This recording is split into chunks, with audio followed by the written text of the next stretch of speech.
একটা বিস্তারিত ভিডিও বানাতে যাচ্ছি। আমি এটা নিয়ে অনেক বিস্তারিত গবেষণা করেছি, বলতে ইউটিউব সার্চ করে দেখলাম এর ধরনের কোনো ভিডিও পাচ্ছি না।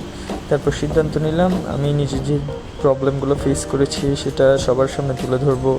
এভাবে এই নতুন একটা ভিডিও ক্রিয়েট করতে পারলে সবার জন্য ভালো হবে, সেই জন্য এই ভিডিওটা করা।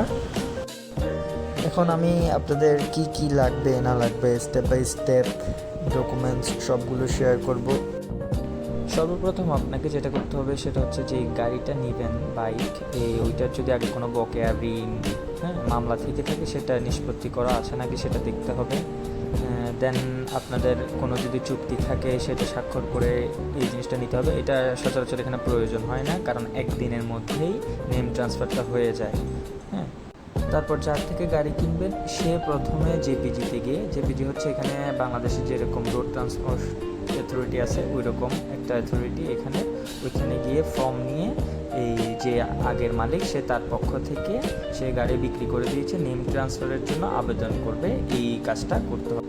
দেন তিনি প্রয়োজনীয় যে কাগজপত্রগুলো আছে সেগুলো জমা দিবে, তার ফিঙ্গার দিবে, তারপর জেপিজি অফিসে হস্তান্তর করে চলে আসবে।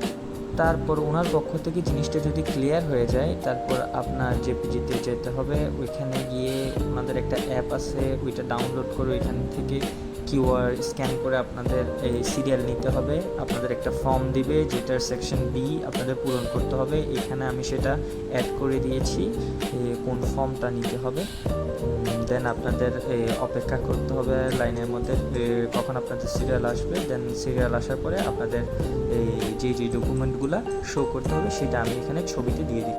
এখানে নাম ট্রান্সফারের পরে দুইটা বিষয় আছে।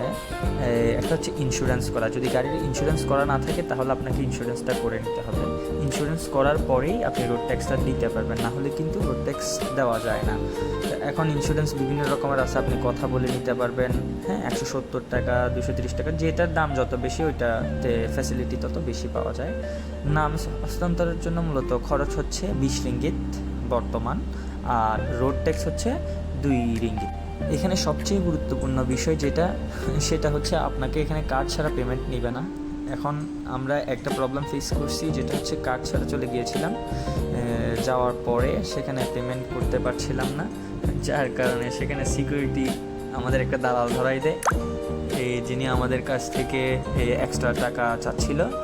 সেই জন্য সবার কাছে একটাই উপদেশ থাকবে, এখানে যাওয়ার আগে একটা অবশ্যই কার্ড নিয়ে যাবেন যেটা দিয়ে পেমেন্ট করতে পারবেন। অবশ্যই মালয়েশিয়ান কার্ড হতে হবে, ডুয়াল কারেন্সি বাংলাদেশি কার্ড দিয়ে হবে না।